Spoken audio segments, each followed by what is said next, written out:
بسم الله الرحمن الرحيم ألف لام ميم ذلك الكتاب لا ريب فيه هدى للمتقين الذين يؤمنون بالغيب ويقيمون الصلاة ومما رزقناهم ينفقون والذين يؤمنون بما أنزل إليك وما أنزل من قبلك وبالآخرة هم يوقنون أولئك على هدى من بسم الله الرحمن الرحيم. السلام عليكم ورحمة الله وبركاته.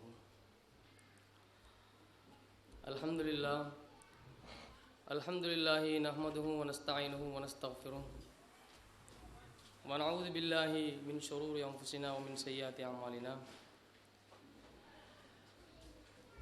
من يهده الله فلا مضل له ومن يضلله فلا هادي له وأشهد أن لا إله إلا الله وحده لا شريك له وأشهد أن محمدا عبده ورسوله أما بعد فقد قال الله تعالى في القرآن الكريم أعوذ بالله من الشيطان الرجيم يا أيها الذين آمنوا اتقوا الله حق تقاته ولا تموتن إلا وأنتم مسلمون. وقال النبي صلى الله عليه وسلم فإن أصدق الحديث كتاب الله وخير الهدي هدي محمد وشر الأمور محدثاتها وكل محدثة بدعة وكل بدعة ضلالة وكل ضلالة في النار وبعد. கண்ணியத்திற்கும் பெரும் மகத்துவத்திற்கும் உரிய அனைத்துலகங்களையும் படைத்தாளுகின்ற எல்லாம் வல்ல அல்லாஹு ஜல்ல ஷானஹு வ தஆலாவின் நல்லடியார்களே, அல்லாஹ்வுடைய மாபெரும் கிருபையினால் அவனுடைய உயர் பெரும் அருளின் காரணத்தினால்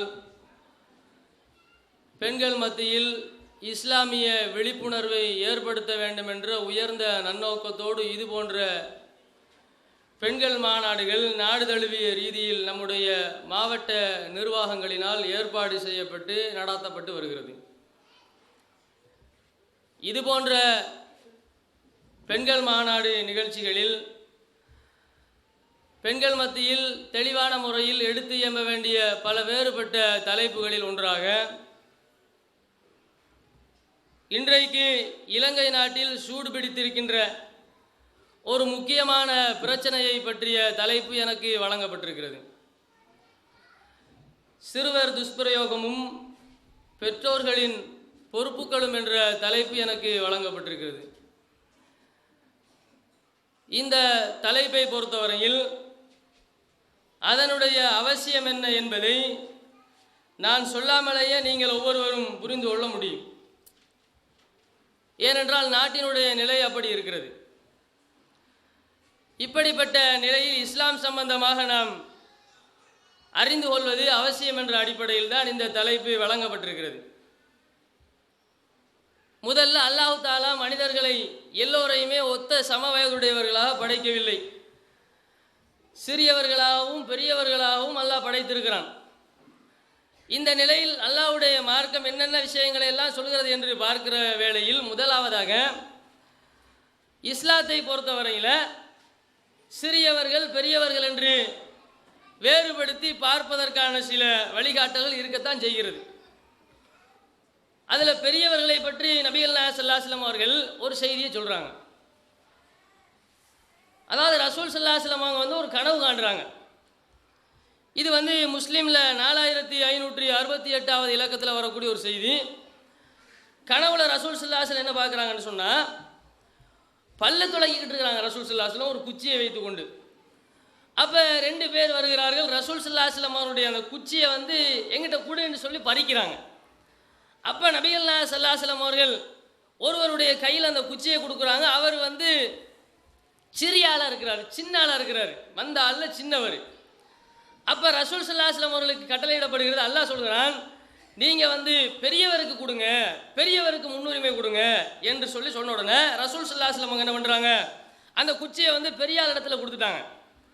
அப்போ பெரிய ஆளுக்கு வந்து மார்க்கத்தில் ஒரு மரியாதை கொடுக்கணும், முன்னுரிமை கொடுக்கணும் என்கிற மாதிரி இந்த செய்தி நமக்கு சொல்லத்தான் செய்கிறது. அப்போ வந்து சிறியவர்களுக்கு முன்னுரிமை கிடையாதா? அதுவும் நிறைய இந்த மார்க்கத்தில் சொல்லப்பட்டிருக்கிறது. முதல்ல வந்து சிறியவர்கள் என்றால் யார் என்று நம்ம பார்க்கிற நேரத்தில் எத்தனை வயசு இருந்தால் அவன் சிறியவன் என்கிற விஷயத்தை பொறுத்தவரையில் பல மாதிரி பலரும் சொல்கிறாங்க. அன்றைக்கி நாடுகளில் பார்த்தோம்னு சொன்னால் 18 வயசு ஆகும் வரைக்கும் சிறுவர்கள் தான் அப்படின்னு சொல்லிக்கிட்டு இருக்கிறாங்க. ஆனால் உண்மையிலேயே அப்படி சொல்ல முடியாது. யார் வந்து அந்த பருவ வயதையும் பெரியவர்களுடைய அந்த சிந்தனையையும் உடல் ரீதியான மாற்றத்தையும் அடைந்து விடுகிறார்களோ அவங்களெல்லாம் பெரிய ஆள்கள் தான். ஒரு தடவை இப்னு உமர் ரலியல்லாஹு அன்ஹு அறிவிக்கிறாங்க, புகாரியில் வரக்கூடிய 2644வது இலக்கத்தில் வரக்கூடிய ஒரு செய்தி. என்ன செய்தின்னு கேட்டால், நபிகள் நாயகம் ஸல்லல்லாஹு அலைஹி வஸல்லம் அவங்க வந்து என்னை வந்து உஹது போர் நடக்கக்கூடிய நேரத்தில் என்னை கூப்பிட்டாங்க ரசூல் ஸல்லல்லாஹு அலைஹி வஸல்லம். ஆனால் என்னை வந்து யுத்தத்தில் வந்து பங்கு கொள்ள செய்யலை. அப்போ எனக்கு 14 வயசு. பிறகு வந்து அகழ் போர் நடந்தது. அந்த நேரத்தில் நபிகள் நாயகம் ஸல்லல்லாஹு அலைஹி வஸல்லம் அவங்க என்னை கூப்பிட்டாங்க. அந்த யுத்தத்தில் என்னை வந்து பங்கு கொள்ள செய்தார்கள். அப்பொழுது எனக்கு 15 வயது. அப்போ வந்து சிறுவர்களை யுத்த காலத்தில் பயன்படுத்தக்கூடாதுங்கிறது பொதுவான உலக நியதி. அதை நபிகள் நாயகம் ஸல்லல்லாஹு அலைஹி வஸல்லம் நடைமுறைப்படுத்துகிறாங்க.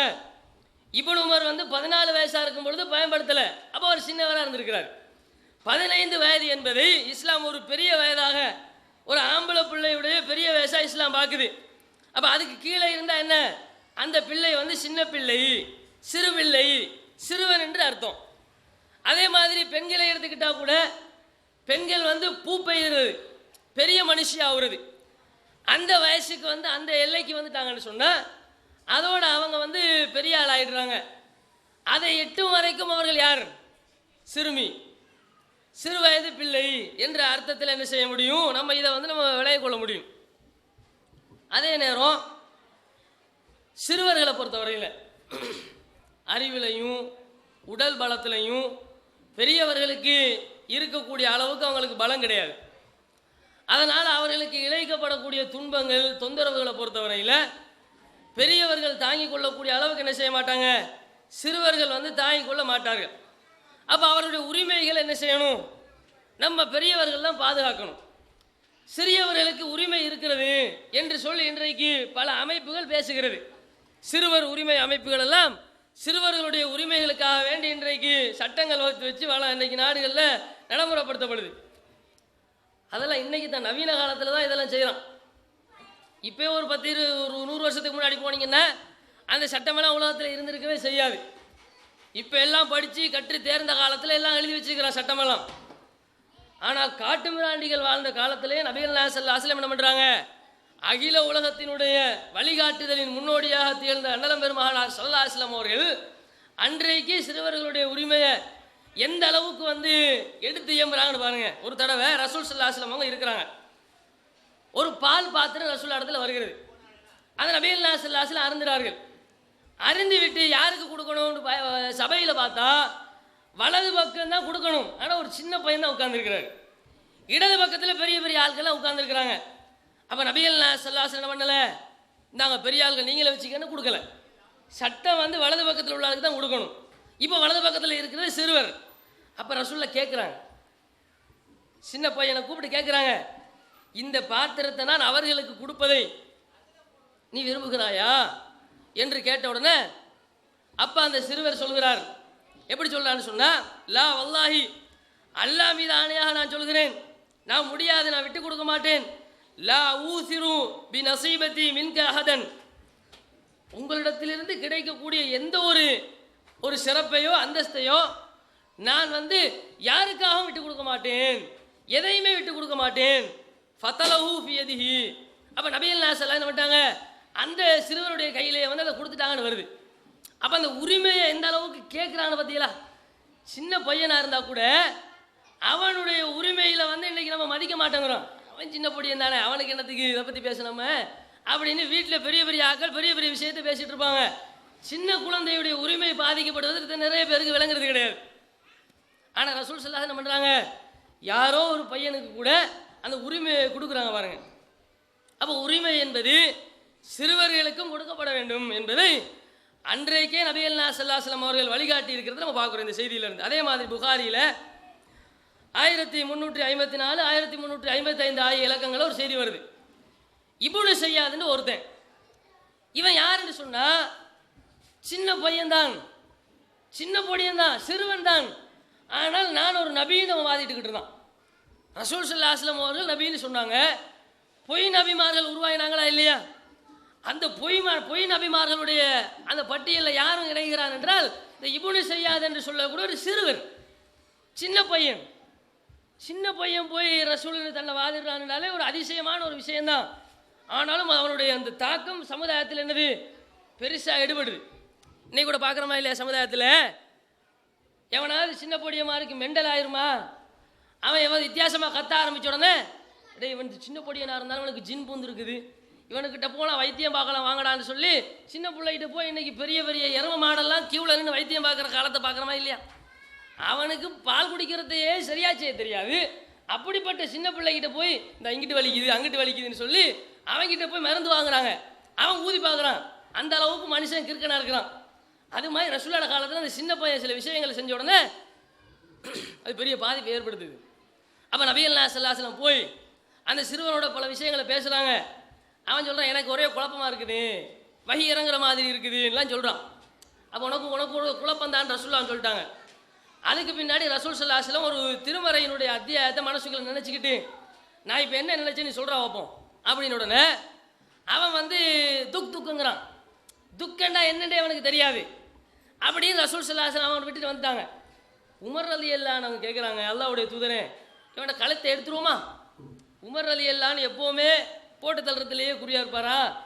அவர் கேட்குறார், அல்லாஹ்வுடைய தூதரே ஆள்ற கதையை முடிச்சிருவோமா அப்படின்னு ரசூலுல்லாஹ் சொல்கிறாங்க. வேண்டாம், அவன் சின்ன பிள்ளை தானே. அதையும் ரசூல் ஸல்லல்லாஹு அலைஹி வஸல்லம் காரணமாக சொல்லலை. எல்லாத்தையும் ரசூலுல்லாஹ் கவனத்தில் ஒன்று சொல்கிறாங்க, இவன் ஒன்றும் தஜ்ஜால் கிடையாது. இவன் தஜ்ஜாலாக இருந்தால் உமராகி நீங்கள் கொள்ள முடியாது, அதுக்கு வேற ஆளெல்லாம் வச்சிருக்கிறான் தஜ்ஜாலை கொள்றதுக்கு. அதே நேரம் இவனை நீங்கள் கொல்லாதீங்க, விட்டுருங்க, அல்லாஹ் தஆலா அவனை பார்த்துக்குவாங்கிற மாதிரி ரசூலுல்லாஹ் விட்டுட்டு வந்துட்டாங்க. அப்போ என்ன விளங்குது? இஸ்லாத்தை அழித்து நாசப்படுத்தக்கூடிய ஒரு பெரிய வழிகட்ட கொள்கை தான் நானும் ஒரு நபின்னு வாதிடுறது. இந்த காதியானிசமெல்லாம் பார்க்குறோமே, ரசூலுல்லாஹ்க்கு பின்னாடி வந்த பொய் நபிமார்கள் முசைலிமாவை எல்லாம் சஹாபாக்கள் போராடி கொலை செஞ்சாங்க, அப்படியெல்லாம் இருக்கிறது. ஆனால் இந்த சிறுவனை கொல்லலை. அப்போ என்ன விளங்குது? சிறுவன் என்ற காரணத்தினால அவனை கொலை செய்யாமல் ரசூல் ஸல்லல்லாஹு அலைஹி வஸல்லம் என்ன பண்ணுறாங்க, அவனுக்கு கூட ஒரு இரக்கத்தை காட்டுற காட்சியை நம்ம பார்க்குறோம். இப்படி ஒரு செய்தி இருக்கிறது. இப்போ என்ன விளக்கம் என்றால், இன்றைக்கு சமுதாயத்தில் இந்த மாதிரி சிறுவர்கள் மேலே இரக்கமும் அன்பும் பரிவும் காட்டக்கூடிய ஆயிரக்கணக்கான லட்சக்கணக்கான கோடிக்கணக்கான மக்கள் மலிந்திருந்தாலும் ஒரு சில மனித மிருகங்கள், மனித போர்வையில் வாழக்கூடிய மனித தோற்றத்தில் திரிந்து கொண்டிருக்கக்கூடிய ஒரு சில மனித மிருகங்கள் என்று சொல்லலாம். என்ன பண்ணுறாங்க, குழந்தைகளை பாசமாக நடித்து குழந்தைகளை கவர்ந்து இழுத்து அவர்களை பாலியல் ரீதியாக சேட்டை செய்து துன்புறுத்தி கொலை வரைக்கும் கொண்டு செல்லுகிற காலத்தில் நம்ம வாழ்கிறோம். இப்படியான மானங்கெட்ட செயல்பாடுகள் இன்றைக்கு மலிந்து இந்த நாட்டில் அதுவே கொடி கட்டி பறக்கக்கூடிய நிலைமைக்கு வந்துருச்சு. இப்படியான இந்த மானக்கேடான விஷயங்களை பொறுத்தவரையில் இஸ்லாத்துக்கு நிகராக அதை கண்டித்த ஒரு மார்க்கமே கிடையாது. அந்த அளவுக்கு இஸ்லாம் இந்த மானக்கேடான விஷயங்களை கண்டிக்குது. தொழுகையை கூட எல்லாம் சொல்கிறான், இன்னும் சலாத்து தன்ஹா அனில் ஃபஹ்ஷாய் வல் முன்கர், தொழுகை ஒன்று மானக்கேடான காரியத்திலேருந்து ஒன்று தடுக்கும்னு சொல்கிறான். தொழுகையினுடைய நோக்கமே தான் இருக்குது, மானக்கேடான காரியத்தில் நம்ம போகக்கூடாது. எந்த அளவுக்கு மானக்கேட்ட இஸ்லாம் இருக்குதுன்னு பாருங்கள். வேறு மதங்கள் எல்லாம் பொம்பளையை தொடாதன்னு வேண்டாம் சொல்லுவான். சில டைம்களில் தொட்டாலும் பிரச்சனை இல்லை, அது பரதநாட்டியம் தானே, 2 பேர் சேர்ந்து ஆடும்போது படத்தான் செய்யும் அப்படிங்கிற அளவுக்கு தான் இருக்குது நிலைமை. ஆனால் இஸ்லாம் எப்படி இருக்குது, பெண்களை பார்க்குற பொம்பளைன்னு சொன்னால் பொம்பளை ஆம்பளையே பார்க்குறது மோசமாக பார்க்குறது, ஆம்பளை பொம்பளையே பார்க்குறது மோசமாக பார்க்குறது, மானக்கேடான சிந்தனைகளுக்கு இடம் கொடுக்கறது, அந்த வழியில் நடக்கிறது எல்லாமே கூடாதான். எந்த அளவுக்குன்னா, குல் இன்னமா ஹர்ரம ரப்பியல் ஃபவாஹிஷ மா ظஹர மின்ஹா வமா பத்தன், நபியை சொல்லுங்க, உங்கள் ரப்பு எப்படிப்பட்டவன் என்றால் மானக்கேடான காரியங்களில் சிறியதாக இருந்தாலும் பெரியதாக இருந்தாலும் வெளிப்படையாக இருந்தாலும் மா ظஹர மின்ஹா வமா பத்தன், வெளிப்படையான பகிரங்கமான மானக்கேடான காரியத்தில் ஈடுபடக்கூடாது. ரோட்டில் போகும்போது ஒரு பொம்பளை பிள்ளையை பார்த்து பகிரங்கமாக என்ன செய்யக்கூடாது, அந்த பிள்ளையை பார்த்து கிண்டல் பண்ணக்கூடாது. அது வந்து பகிரங்கமாக செய்யக்கூடிய மானக்கேடான விஷயம், பகிரங்கமாக செய்யக்கூடிய ஆபாசமான விஷயம். பகிரங்கமாக இன்றைக்கு அரை உரை ஆடையுடன் அலைகிறார்கள். சரி, மறைமுகமாக ஏதாவது யாருக்கும் இந்த தெரியாமல் செஞ்சுக்கலாமா? அதுவும் கூடாது. அல்லாஹ் தஆலா அதை கூட நீங்கள் நெருங்காதீங்கன்னு சொல்கிறான் பாருங்களேன். இது சூரத்துல் ஆராஃபில் 33 சொல்கிறான், சூரத்துல் அன்ஆமில் 181 அல்லாஹ் சொல்கிறான், வலா தக்ரபுல் ஃபவாயிஷ மா ظஹர மின்ஹா வமா பத்தன். மானக்கேடான காரியங்களில் அது வந்து வெளிப்படையானதாக இருந்தாலும் ரகசியமாக செய்வதாக இருந்தாலும் எந்த மாதிரியான மானக்கேடான காரியத்தை நீங்கள் செய்யக்கூடாது என்று சொல்லி அல்லாஹ் தஆலா திருமறை குர்ஆனில் சொல்கிற காட்சியை பார்க்குறோம். இதுக்கு மேலே சொல்கிறதா இருந்தால் இந்த மானக்கேடான காரியங்கள் எல்லாம் ஏனைய மதங்களினுடைய வேத புத்தகங்கள்லேயே அதை சிறப்பி சொல்லப்பட்டிருக்கிறது. தாவூத் நபி அலைஹிஸ்ஸலாம் அவருக்கு அல்லாஹ் அருள் செய்ய வேண்டும், அவரை பற்றி எப்படி பொய் எழுதி வச்சுக்கிறான் பைபிளில். அவருக்கு வந்து அவருடைய பிள்ளைகள் புதல்விகள் சாராயத்தை ஊற்றி கொடுத்தாங்களாம். இதுக்காக வேண்டி பாப்பாவோடு உடலுறவு கொள்றதுக்காக வேண்டி. கேட்கறதுக்கே கேவலமாக இருக்குது. இப்படிப்பட்ட அசிங்கத்தை எல்லாம் வேத புத்தகத்தில் எழுதி வச்சுக்கிறான். இப்படியெல்லாம் பார்க்குறோம். அதே மாதிரி வந்து தசரத மகாராஜா 60,000 மனைவிமார்களோடு குடும்ப வாழ்க்கை நடத்திக்கிட்டு இருந்தாரு. யாரு? ராமருடைய தந்தை தசரத மகாராஜா. இப்படி அதே மாதிரி ரிஷின்னு சொல்லி ஒருத்தர் இருந்தாராம், அதாவது வந்து ஒரு துறவி இந்து மதத்தில். அவருடைய மனைவிமார்களில் 20,000 பேரை வந்து சிவபெருமான் என்ன பண்ணிட்டாரு, அப்படியே கற்பழிச்சிட்டாராம். இந்த அளவுக்கு கடவுள்களையே கேவலப்படுத்தி அவர்களுடைய வேத புத்தகங்கள் எழுதி வச்சுக்கிறாங்க. இப்படி இஸ்லாம் இருக்குமா? இஸ்லாம் சம்மட்டி அடி இருக்கலாம். எப்படின்னு பாருங்களேன். ரசூல் ஸல்லல்லாஹு அலைஹி வஸல்லம் சொல்கிறான், அல்லாஹ் தஆலா குர்ஆனில் சொல்கிறான், இந்த மானக்கேடான காரியத்தில் உச்சகட்டம் ஒன்று என்ன தெரியுமா? ஒரு ஆண் இன்னொரு ஆணிடத்தில் போய் மானக்கேடான முறையில் நடக்கிறது, ஒரு பெண் இன்னொரு இடத்துல போய் மானக்கேடான முறையில் நடக்கிறது. இந்த லெஸ்பியன் என்று சொல்லக்கூடிய கேடுகட்ட சீர்கட்ட கலாச்சாரம் தான் இது. இந்த மாதிரி கலாச்சாரத்தை உலக வரலாற்றிலேயே முதலாக யார் துவங்கினார்கள் என்பதை அல்லாஹ் குர்ஆனில் சொல்கிறான். அது இந்த லூத் நபியுடைய சமுதாயம் தான்.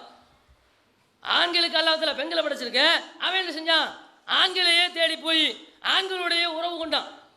இப்படி ஒரு கேடுகட்ட காலம் இருந்துச்சு. இதுக்கு அல்லாஹ் கொடுத்த பதிலடி எப்படி தெரியுமா? அல்லாஹ் எப்படி மலக்குமார்கள் அனுப்புறான். லூத் நபியுடைய வீட்டுக்கு போறாங்க. அழகான இளைஞர்களாக இருக்கிறாங்க அந்த மலக்குமார்கள் தோற்றத்தில். அந்த ஊரில் இருக்கக்கூடிய கேடுகட்ட அயோக்கியர்கள் என்ன பண்ணுறான்னு சொன்னால், இந்த லூத்துடைய வீட்டுக்கு நல்ல நல்ல பொடியமாலாம் வந்திருக்கிறான், வா ஒரு கை பார்த்துட்டு வருவோம். அப்படி போகிறான்.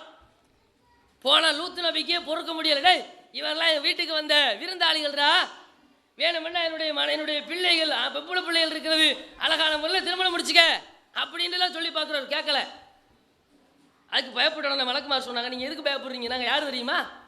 அல்லாஹ்வுடைய வானவர்கள். நாங்கள் நெருங்க கூட முடியாது. இன்றோடு இரவோடு என்ன செஞ்சிருங்க, எல்லாரும் ஊரை விட்டு போயிருங்க. இந்த ஊருடைய கதையை நாங்கள் முடிக்க போகிறோம். உங்களுடைய ஒரு மனைவியை தவிர லூத் நபியினுடைய ஒரு மனைவி இருந்தா, காபீர்களுக்கே அந்த பொம்பளை எல்லாம் முன்னுதாரணமாக சொல்கிறான். வதரபல்லாஹு மஸலல் லில்லதீன கஃபரு இம்ராஅத நூஹின் வ இம்ராஅத லூத். நூஹுடைய மனைவி காபீருக்கு உதாரணம், லூத்துடைய மனைவி காபீருக்கு உதாரணம். இந்த பொம்பளை எப்படிப்பட்ட பொம்பளைனா, பொம்பளையா அவ, அந்த பொம்பளை இந்த கேடுகட்ட காரியத்துக்கு ஆதரவு. ஆணோடு ஆண் வந்து விபச்சாரத்தில் ஈடுபடக்கூடிய காரியத்துக்கு லூத் நபி எதிராக இருக்கிறாரு. எதுக்கு யா நீ தேவையில்லாத வேலை பார்க்குற அப்படிங்கிற மாதிரி கணவனுக்கு எதிராக லூத் நபியினுடைய மனைவி. அந்த பொம்பளையை மட்டும் நீங்கள் கணக்கில் எடுக்கக்கூடாது, திரும்பி கூட பார்க்காதீங்க, அவளை விட்டுட்டு போயிடுங்கன்னு எல்லாம் சொல்கிறான். அதுக்கு பிறகு அல்லாஹ் என்ன பண்ணுறான்னு சொன்னால், அந்த லூத்துடைய மனைவியையும் அந்த ஒட்டுமொத்த சமுதாயத்தையும் அல்லாஹ் தஆலா சுடப்பட்ட செங்கற்களை பொழிவான் ஊருக்கு. அப்படியே நெருப்பாகவே விழும், கருகி சாம்பல் ஆகுவார்கள். மலக்குமார்கள் எல்லாம் அனுப்பி ஊர் இருக்குதுல்ல, அந்த ஊரினுடைய அடிபாகத்துக்கு மலக்குமார்கள் கையை போட்டு அப்படியே தோண்டி எடுக்கிறாங்க. இப்படி சின்ன ஒரு கன்று, மாங்கன்று, இப்படி கையை அடியில் போட்டு தோண்டி எடுப்போம் பாருங்க, அந்த மாதிரி அந்த ஊரை தோண்டி எடுக்கிறாங்க. ஊரை தோண்டி எடுத்து எதுக்கு தோண்டி எடுத்தாங்க? அவர்களுக்கு ஜாலியாக நல்லா விளையாடுறதுக்கா? தோண்டி எடுத்து ஒரே அடி டமால் தலைகீழா. அல்ல அதை இப்படி சொல்லி காட்டுறான், ஃபஜஅல்னா ஆலியஹா சாஃபிலஹா வஅம்தர்னா அலைஹிம் ஹிஜாரத்தம் மின் சிஜ்ஜீல். சூரத்துல் ஹிஜ்ரில் 74 சொல்கிறான். அதனுடைய மேல் பகுதியை கீழ்ப்பகுதி ஆக்கிட்டோம், மேல் தட்ட கீழ் தட்ட ஒரே அடி. இப்படி பயங்கரமான ஒரு தண்டனை இந்த உலக வரலாற்றில் யாருக்கும் கொடுக்கப்பட்டிருக்காரு. அந்த பகுதியை தான் இன்னைக்கு வந்து டெத் சீன்னு ஒரு கடல் ஆக்கிரமிச்சிருக்குது. சாதாரண கடலில் இருக்கிற உப்புகளை விட கிட்டத்தட்ட 15 மடங்கு அதிகமான உப்பு. அதில் மனுஷனை தூக்கி எறிஞ்சால் மனுஷன் மிதப்பான், அவ்வளவு கனமான தண்ணி. மீனா எந்த ஒன்றுமே வாழ முடியாது. அவ்வளவு மோசமான அல்லாஹ் தண்டிச்சிருக்கிறான். இந்த அளவுக்கு இந்த ஓரின சேர்க்கைக்கு இஸ்லாம் சாபமணி அடித்திருக்கிறது.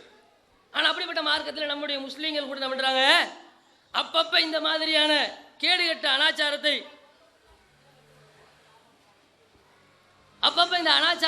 செய்யக்கூடியவர்களாக நம்முடைய சமுதாயத்தில் இருக்கக்கூடிய முஸ்லீம்களையே நம்ம பார்க்கிறோம்.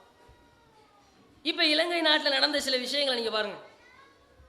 இந்த சிறுவர்களுக்கு எதிராக, சிறுமியர்களுக்கு எதிராக இந்த இலங்கை நாடு செய்து வரக்கூடிய, இலங்கை நாட்டில் இருக்கக்கூடிய மனித மிருகங்கள் செய்து வரக்கூடிய காட்டு தர்பார்கள் நீங்கள் பார்த்தீங்கன்னு சொன்னால், நம்ம எல்லாருக்குமே தெரிஞ்ச விஷயமா இருந்தாலும் ஆனால் இதை கண்டிப்பாக ஞாபகப்படுத்தி ஆகணும்.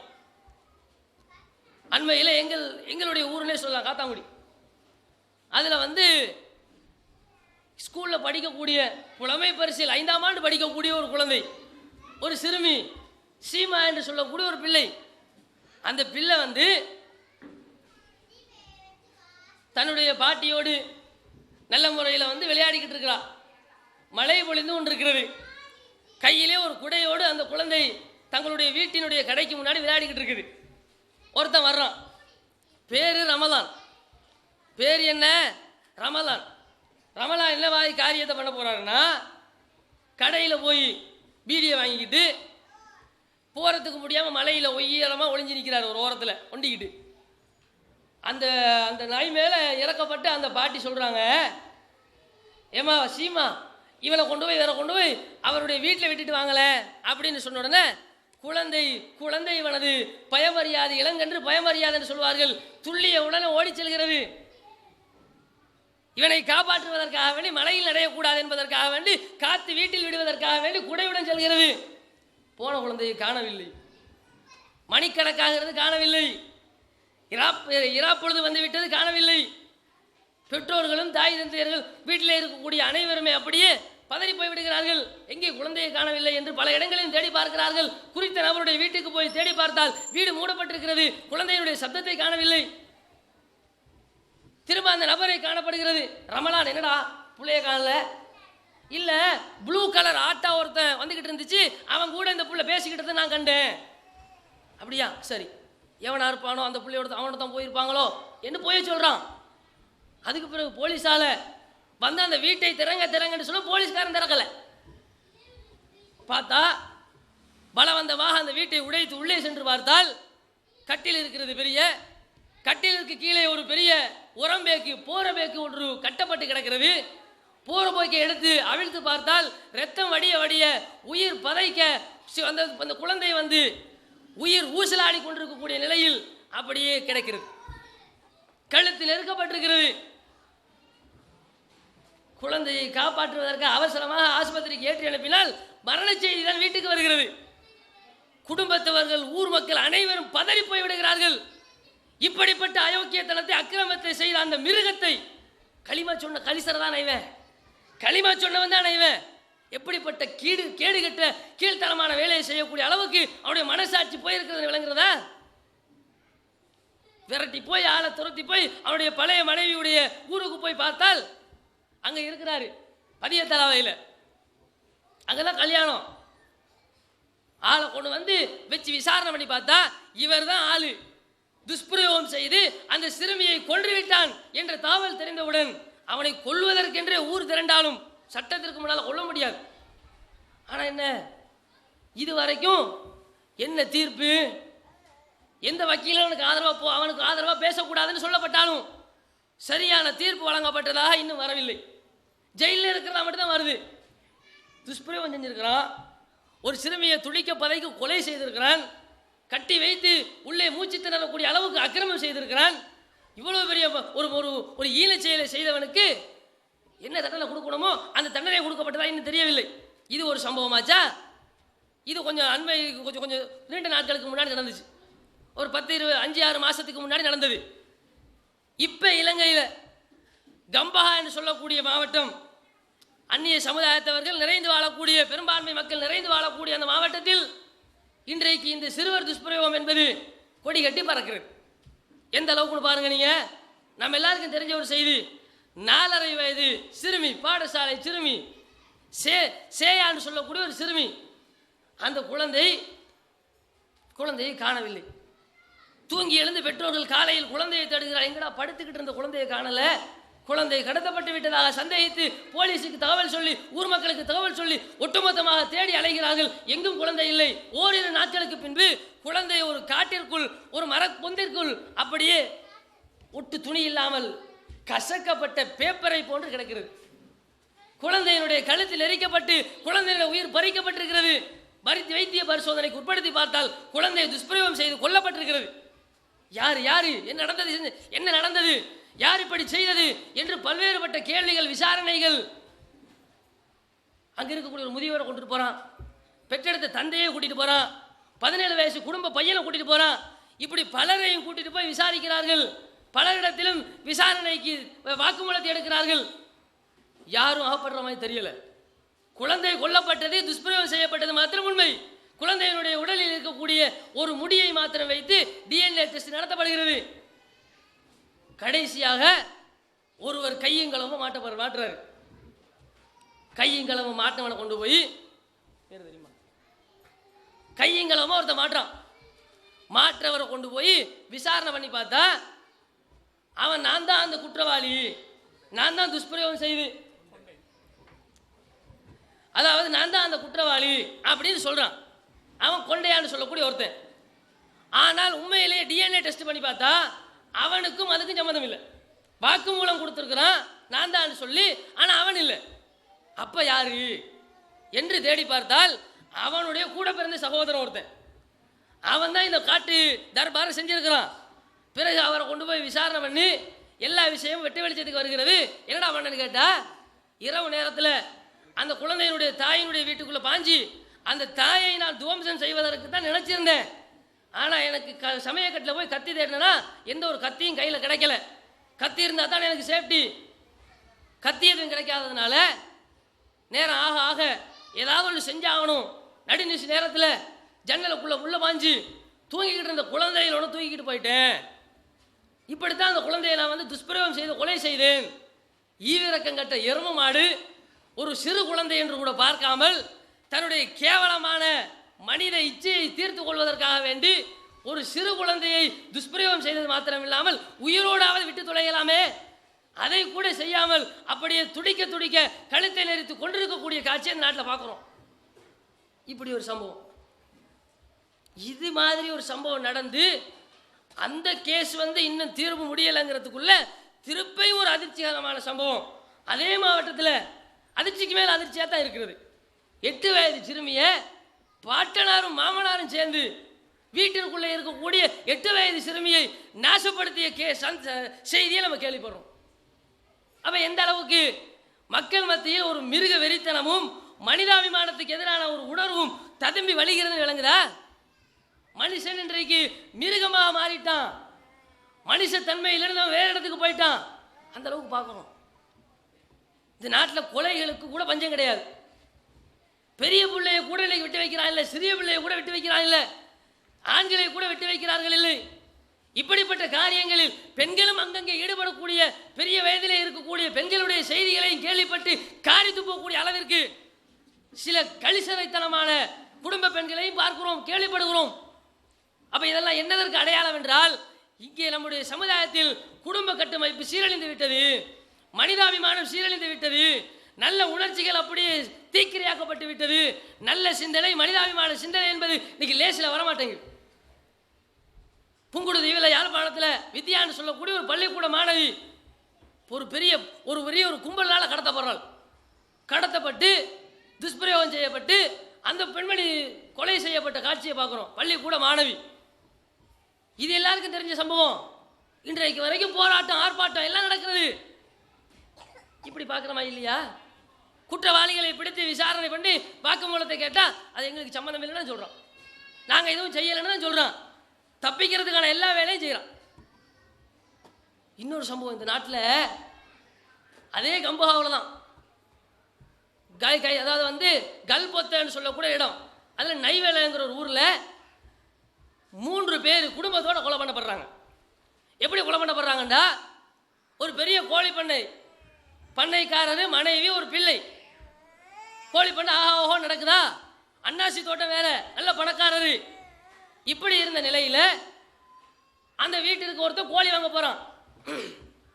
கோழி வாங்குறதுக்கு சாதாரணமாக போகக்கூடிய ஒருத்தன் போகிறான்.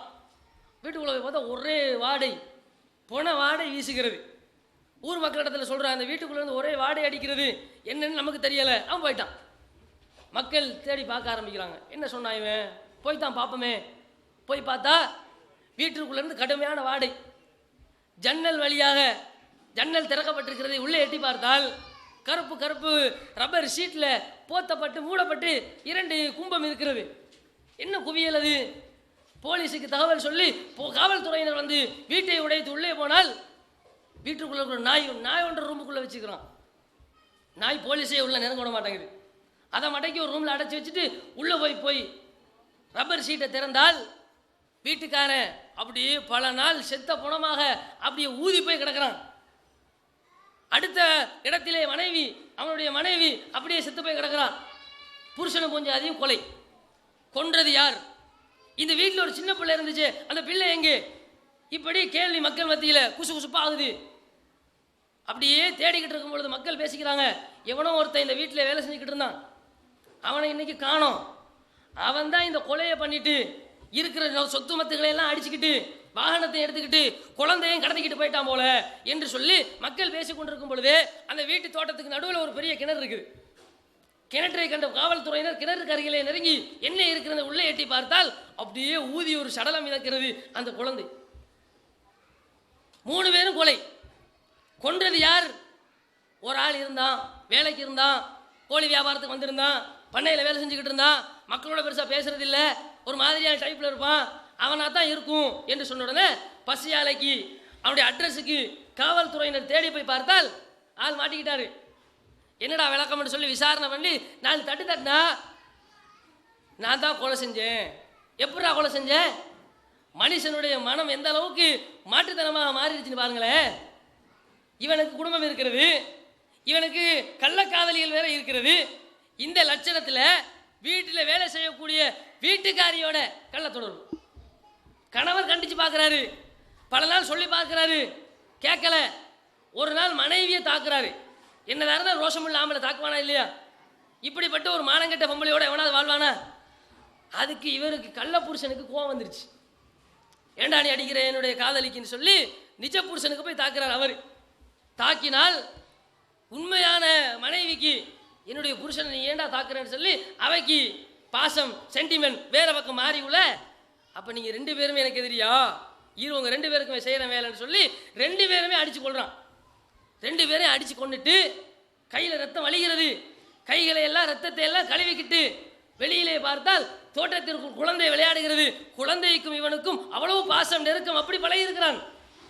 மனுஷன் உண்மையிலேயே நல்லவனாக இருந்தாலும் இரக்க சுபாவம் உள்ளவனாக இருந்தாலும் மனிதாபிமானத்தோடு வாழ்பவனாக இருந்தாலும் ஒவ்வொரு தவறு செய்யக்கூடிய சூழ்நிலைகளையும் அவனை மிருகமாக மாற்றுகிறது என்பதற்கு இது பெரிய எடுத்துக்காட்டு பாருங்க. அவ்வளவு நெருக்கமாக இறுக்கமாக அந்த குழந்தையோடு பழகியவன், பாசத்தை பொழிந்தவன், அந்த குழந்தையை ஓடி போய் தூக்குகிறான். குழந்தைக்கு தெரியாது எங்க தாய் தந்தையர் கேட்டு சாச்சிர வீட்டுக்கு போயிருக்கிறாங்க, மாமியார் வீட்டுக்கு போயிருக்கிறாங்கன்னு பொய்ய சொல்றான். இரவு பொழுது வருகிறது, குழந்தையை தூங்க வைக்கிறான். குழந்தை விழித்து அழுகிறது, குழந்தைக்கு டீ போட்டு கொடுக்குறான். காலையிலே குழந்தை அழுகிறது, பக்கத்து கடையில் போய் பால் பேக்கெட் வாங்கி கொடுக்குறான். இப்படியெல்லாம் குழந்தையோடு அவனுக்கு ஒரு இரக்கம் தான். குழந்தை விடவில்லை. என் தாய் தந்தை எங்கே? என்னை பெற்றெடுத்த தாய் தந்தை எங்கே என்று கேட்டவுடன் இவனுக்கு பதில் சொல்வதற்கு பதில் இல்லை. திரும்ப திரும்ப குழந்தை கேட்டவுடன் இவனுக்கு பதற்றம் ஏற்படுகிறது. பதற்றம் இவனை மிருகமாக மாற்றுகிறது. கிணற்றடியில் செல்கிறான். குழந்தை திரும்ப திரும்ப தாய் தந்தையர் கேட்கிறது. தூக்கி ஒரே வீசுகிறான். கிணற்றுக்குள்ளே குழந்தை போய் விழுகிறது. பாசமாக பரிவோடு வளர்த்த, பாசமாக பரிவோடு உணவூட்டிய, பாசமாக பரிவோடு பழகிய அந்த கை குழந்தையை கூட, விளையாடி திரியக்கூடிய ஒரு சிறுமியை கூட தூக்கி கிணற்றில் வீசி கொள்ளக்கூடிய அளவுக்கு மிருக குணம் ஒரு இடத்தில் வருகிறது என்றால் மனிதன் தீமை செய்யக்கூடிய சூழ்நிலையில் இருக்கவே கூடாது. தீமை செய்யக்கூடிய சூழ்நிலையில் ஒருத்தன் இருப்பான் என்றால் அதனால் அந்த குழந்தை கொல்லப்பட்டது. பார்க்குறோமா இல்லையா? பிடிச்சி விசாரணை பண்ண இவ்வளவு விஷயத்தையும் கக்குறான். இந்த மாதிரியான சம்பவங்கள் இன்றைக்கு இந்த நாட்டில் வந்து இவ்வளவு நாள் நடந்துக்கிட்டு தான் வருகிறது. இன்னும் இதற்கு பிறகு எத்தனை நடக்கப் போகிறது, எந்த இடங்கள் நடக்கப் போகிறது, யார் யார் வீட்டில் நடக்கப் போகிறது என்பது யாராலும் கணிக்க முடியாத அளவிற்கு நிறைய வளர்ந்து கொண்டிருக்கிறது. இப்படிப்பட்ட ஒரு சூழ்நிலையில் இந்த நாடு போய் கொண்டிருக்கக்கூடிய காட்சியை நாம் எல்லாரும் பார்க்கணும். அப்போ நம்ம என்ன விளங்கணும்? இது மாதிரியான நிலைமையில், இது மாதிரியான நேரங்களில் ஏன் இந்த மாதிரியான சிறுவர்களுக்கு கொடுமை இழைக்கப்படுகிறது? ஏன் இந்த மாதிரியான மனிதர்கள் மிருகங்களாக மாறுகிறார்கள்? என்ன காரணத்தினால மனுஷனுக்கு இந்த நிலைமை உருவாகிறது என்று பார்த்தால் முதல்ல ஒன்றை விலகிக் கொள்ள வேண்டும். எல்லாருமே கெட்டவர்களும் கிடையாது, அதற்காக வேண்டி எல்லாரும் நல்லவர்களும் கிடையாது. நாம் யாரவை நல்லவர்கள் நம்பி இருக்கிறோமோ சில வேளை அவர் கூட என்ன செய்து விடலாம், சில நேரங்களில் கெட்டவர்களாக மாறிவிடலாம். நமக்கும் நம்முடைய குடும்பத்திற்கும் நம்முடைய பிள்ளைகளுக்கும் அவர்கள் எதிரிகளாக மாறிவிடலாம். எந்த அளவுக்கு கேட்டா, இன்றைக்கு நாட்டில் நடக்கக்கூடிய பெரும்பாலான சிறுவர் துஷ்பிரயோகங்கள், பாலியல் வல்லுறவுகளுக்கெல்லாம் காரணமாக அமைவதில் ஒன்று என்ன தெரியுமா? கணவர்மார்கள் திருமணம் முடித்து விட்டு குடும்பத்தை விட்டுட்டு ஏனோ தானோடு அப்படியே ஓடி போயிடுற வெளிநாட்டுக்கு. கல்யாணம் முடிச்சு ஒரு நாள் மனைவியோடு தங்கிவிட்டு ஒரு நாள் மனைவியோடு சேர்ந்து விட்டு நாளைக்கு நான் வெளிநாட்டுக்கு போகணும் அதை சொல்லியே அக்ரிமெண்ட் போட்டு கல்யாணம் முடிக்கிறோம். கல்யாணம் முடிப்பேன், ஆனால் நான் ஒரு நாளில் வெளிநாட்டு போயிடுவேன். இஷ்டமா? என்னத்தையாவது செஞ்சு எவனுக்காவது தலையில் கட்டி விடுவோமே அப்படின்னு சொல்லி தவித்து கொண்டிருக்கக்கூடிய பெற்றோருக்கு எவனாவது வந்து மாட்டினாண்டா அப்படின்னு சொல்லி அவனுக்கு கட்டி வைக்கிறாங்க. அவன் ஒரே நாளில் வாழ்ந்து திருமண இன்பத்தை எல்லாம் அவனுக்கு ஏற்படுத்தி விட்டு அதோடு கலந்து ஓடி விடுகிறான். அந்த இன்பத்தினுடைய தொடர்ச்சி இல்லாமல் அந்த பெண் தடுமாற ஆரம்பிக்கிறாள். இப்படித்தான் வீட்டிலே இருக்கக்கூடிய குழந்தைகள் கூட தந்தையினுடைய பாதுகாப்பு இல்லாமல், வீட்டினுடைய அரவணைப்பு இல்லாமல் குழந்தைகள் சீரழிய ஆரம்பிக்கிறது. பிள்ளைகள் சரியான கவனம் சரியான கவனம் பிள்ளைகளுக்கு கொடுக்கறது கிடையாது. சிலர் சொல்லுவாங்க, என் மகனும் கரண்டும் ஒன்று தான் பாரு. என்னடா மகனும் கரண்ட் ஒன்றா? எப்படா சொல்கிற? ரெண்டுமே எங்கள் வீட்டில் இருக்கிறது இல்லை. அப்படித்தானா? அதான் நான் மகனும் கரண்ட் ஒன்று இப்படின்னு நம்முடைய சமுதாயத்தில் பெற்றோர்கள் அவலப்பட்டு பேசக்கூடிய நிலைமையை பார்க்குறோம். வீட்டில் எப்படி கரண்ட் இருக்கிறது இல்லையோ அதே மாதிரி வீட்டில் வளர்க்குற புள்ள வீட்டிலேயே இருக்கிறது இல்லை. எப்போ பார்த்தாலும் ரோட்லேயே நிற்கிது புள்ள, எப்போ பார்த்தாலும் அடுத்த வீட்டிலேயே இருக்குது புள்ள. தாய் தந்தையர்களோட பிள்ளைக்கு எந்த தொடர்பும் கிடையாது. மோசமான கல்ச்சரைகளுடன், மோசமான கலாச்சாரங்களுடன் பிள்ளைகள் தொடர்படுகிறது. இப்படிப்பட்ட நிலையில் தான் குழந்தைகள் பெரும்பாலும் இன்றைக்கு சீரழிக்கப்படக்கூடிய காலம். இது ஒரு காரணம். பிள்ளைகளில் பெற்றோர்கள் கவனம் இல்லாமல் வெளிநாடுகள் அங்கே இங்கே என்று தொழிலுக்கு சென்றவுடன் இங்கே குடும்ப வாழ்க்கை, குடும்ப கட்டமைப்பு அப்படியே சீரழிக்கப்படுகிறது. இது ஒரு காரணம். அதே மாதிரி இன்னும் ஒரு காரணம் இருக்கிறது. இன்றைக்கு இந்த இலங்கை நாட்டில் இது போன்ற துஷ்பிரயோக செயல்கள் அதிகரிப்பதற்கு இன்னும் ஒரு காரணம் என்னவென்றால், சினிமா என்று சொல்கிற இந்த கூத்து கும்மாளம், இந்த ஆபாச சித்திரம் நம்ம ஒவ்வொருவருடைய காதுகளிலும் கண்களிலும் நாளாந்தம் ஒலிக்காத நேரமே கிடையாது என்று சொல்லக்கூடிய அளவிற்கு குடும்ப வாழ்க்கையை, குடும்ப கட்டமைப்பை ஒட்டுமொத்தமாகவே சீரழிக்கக்கூடிய அந்த கலாச்சாரம் இன்றைக்கு ஒளிபரப்பப்படுதில்லை. காலையில் எழுந்தத்தில் இருந்து சுப தொழுதமா இல்லையான்னு கவனிக்கிறார்களோ இல்லையோ, முதலாவது டிவியை போடுவார் வாப்பா, உடனே உட்கார்ந்து வந்து இருந்துருவோம் உம்மா. குடும்பத்தில் இருக்கக்கூடிய பிள்ளை குட்டியெல்லாம் கூட உட்காந்துடுறாங்க. ஒரு செய்தியை தான் பார்ப்போம்னு பார்த்தா கூட அதில் உட்காந்துட்டு செய்தி சொல்கிற பொம்பளையை பார்த்தா அந்த பொம்பளை என்னமோ சினிமாவில் நடிக்க வந்த பொம்பளை மாதிரி அறகுறையாக உட்காந்துட்டு இருக்கிறான். நாட்டு செய்தியை சொல்லுவியா அல்லது உன் பாடியை காட்டிக்கிட்டு உட்கார்ந்துருப்பியா? சமுதாயத்தில் மக்களுக்கு அறிய வைக்க வேண்டிய அறிவுகளை நீ புகட்டுவியா அல்லது உன்னுடைய அழகை நீ வெளிப்படுத்துவியா? எது தேவை? செய்தி ஊடகங்கள் இன்றைக்கு அயோக்கியர்களாக இருக்கிறார்கள். நீ செய்தியை சொல்லு, அதிலும் ஆபாசம். ஒரு பொது தகவலை அறிவதற்கு முடியவில்லை, அதிலும் ஆபாசம். இன்றைக்கு இஸ்லாமிய ஆடைங்கிறது இன்றைக்கு ஒரு மருந்து கூட இல்லாத அளவுக்கு காலம் மாறி போயிருச்சு. ஒரு காலத்துல எல்லாம் நம்முடைய சமுதாய பெண்களுக்கு அபாயான்னு சொன்னா அது பெரிய ஒரு சிறந்த ஆடையாக இருந்தது. இன்றைக்கு அபாயா எப்படி மாறிடுச்சு தெரியுமா? அபாயாவை போடுறதுக்கு இன்னொரு பொம்பளை ஹெல்ப் பண்ணா தான் அபாயா போடலாம், கலட்டுறதுக்கு உமா ஹெல்ப் பண்ணா தான் அபாயாவை கலட்டலாம். ஏன்னா அபாயாவா இல்லை காலுக்கு போடுற சொக்ஸான்னு விளங்காத அளவுக்கு அவ்வளவு டைட்டா இருக்குது. அது சினிமா நடிகைகளுடைய ஆடைகளை பாருங்க, அந்த மாதிரி ஆடைகள் அணியிறது இன்னைக்கு ஃபேஷன். என்ன ஆடை? ஒரு காலத்துல எல்லாம் பெண்களுடைய கை ஆடைகளுக்கு இந்த அளவுக்கு இருந்துச்சு, ஃபுல் கையா இருந்துச்சு. அப்புறம் கசாப்பு கடையில் கோழியை வெட்டுற மாதிரி, ஆட்டை வெட்டுற மாதிரி முதல்ல கையை இந்த அளவுக்கு வெட்டினான், ஃபுல்லாக இருந்தது முக்காலாச்சு. அப்புறம் கொஞ்சம் காலம் போனதுக்கு பிறகு எவ்வளவு ஒருத்தி படத்தில் வந்து மினுக்கிக்கிட்டு டான்ஸ் ஆன உடனே கையை இதால் வெட்டினா அரைக்கை ஆயிடுச்சு. ஃபுல் கை இப்போ அரைக்கை ஆயிடுச்சு. இறைச்சி கடையில் ஆடு மாடை வெட்டி விற்கிற மாதிரி குறைஞ்சிக்கிட்டே வருது. அதுக்கு மேலேயும் இன்னும் குறைச்சா தாண்டா நல்லா இருக்கும் என்று சொல்லி அப்போதான் விற்பாங்க அப்படின்னு சொல்லி அப்போதான் வாங்குவாங்க என்று சொல்லி அரைக்கையும் குவாட்டரா மாறிடுச்சு. அதுக்கு மேலே ஒரு வெட்டு, இதுக்கு மேலே வெட்டேலுமா? அதை விட கேவலம் என்னன்னா, ஒரு கடையில் போய் சல்வாரி எடுத்தா கை வாங்குறதுக்கு இன்னொரு கடைக்கு போக வேண்டியது, கையே கிடையாது. அப்ப என்ன ஆடை, என்ன உடுப்பு, என்ன துணி, இந்த அளவுக்கு எதையாவது இல்லாமாக்கி குறைச்சி அதுக்கு மேலே நெட்டு. நொழும்பு கடிக்காமலுக்கா, நொழும்பு கடிக்காமலுக்கா, நெட்டில் கை, நெட்டில் ட்ரெஸ்ஸு, நெட்டில் ட்ரெஸ்ஸு போட்டிருக்கிறா.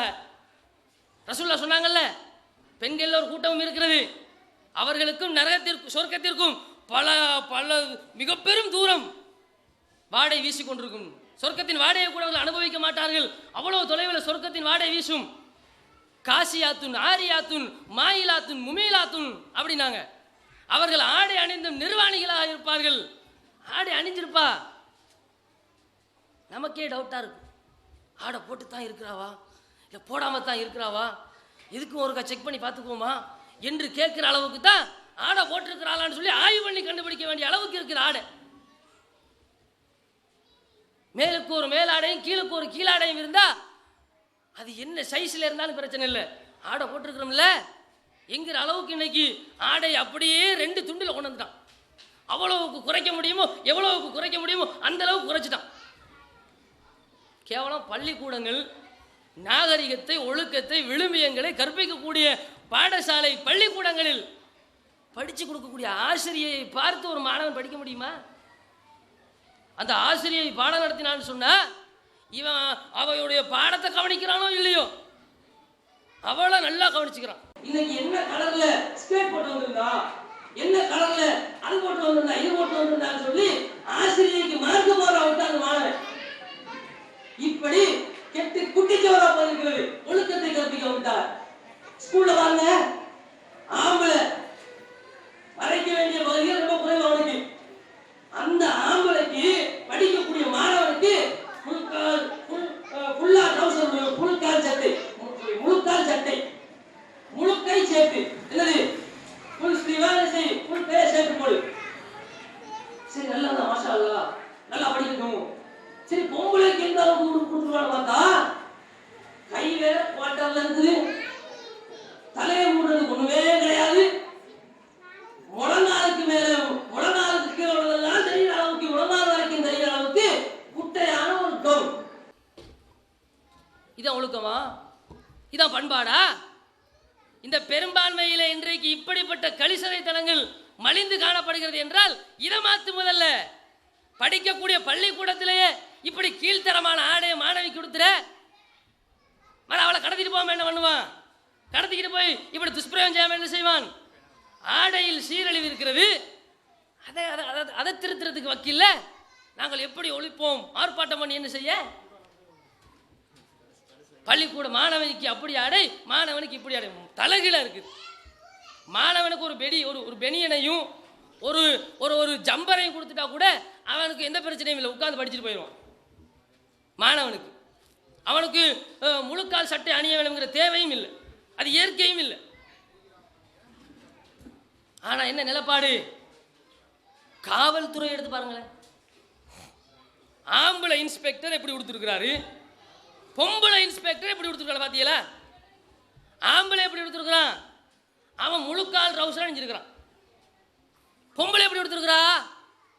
போலீஸ் நாட்டினுடைய சட்டத்தை, நாட்டினுடைய ஒழுங்கு விதிமுறைகளை வந்து கட்டி காக்கக்கூடிய காவல்துறையில் பொம்பளையை போய் பார்த்தா பொம்பளைக்கு எப்படி குட்ட பாவாடை, அதுலேயும் ஒரு வெட்டு, அதில் வேற என்னதுக்கு தீவிரவாதி ஓடும் பொழுது நல்லா குதிச்சு போய் அவனை போய் கிட்னாப் பண்ணுறதுக்கா? வரலாற்றில் எப்படியாவது நீங்கள் எப்பயா அப்படி பிடிச்சிருக்கிறீங்களா? உங்களை தூக்கிட்டு போயிடுவான் அவன் சொல்லி பொம்பளை போலீஸை அவன் தோல் அடிச்சுட்டு போயிடுவான் அவன்.